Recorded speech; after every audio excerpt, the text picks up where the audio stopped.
Hello and welcome to this iPad Affinity photo tutorial where I'll be looking at using styles and then undoing styles. This first part of the video that you're watching, I'm just setting up the document, which is an A4 landscape orientation with a transparent background. This is really a beginner's guide for myself as well as hopefully the people watching. I've only had this version of Affinity Photo for a couple of days. So once I've made the document, I just sort of shrinked it down. I then added a rectangle, and I'm still getting used to using my fingers rather than a mouse to do things, so I will make mistakes.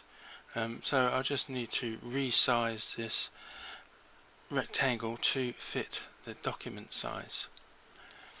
Now, once I've done that, I then added some artistic text, and I just typed my name, and once I'd done that, I recentered the document and adjusted the position and size of the text that I had written just by on the move tool, and then coming up to the corners and resizing it, and then just coming in the center of the text and positioning it.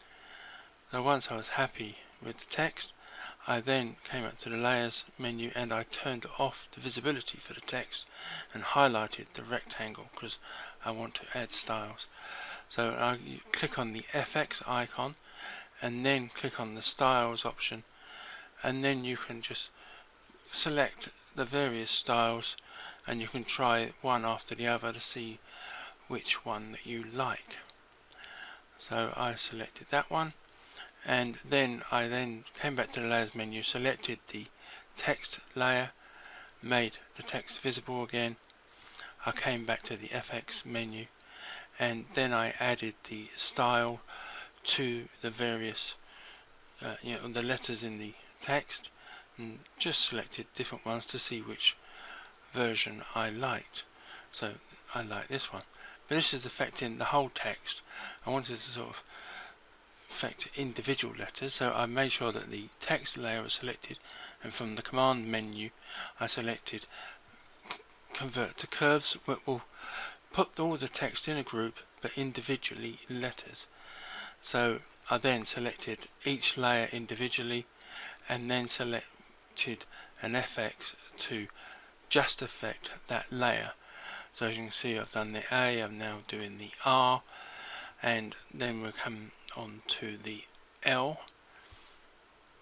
So and then each layer has got an FX next to the icon because it has had the styles added to them. So once I'm happy here, I can then sort of just come back and sort of see whether I like it all, and I do. So if you want to then sort of undo this for some reason that you don't like it, you can use the history option and scroll back to a point where that had no effects added to it, or you can come back and you can, if you just wanted to take an effects off an individual layer, you can come back to the layer effects and just turn them all off, and the only thing you might be left with is a color change. So if you come up to the color option, you can then put it back to black or whatever color you want it to be. So that is basically it. It's just a quick look at using and undoing styles. So thank you for watching.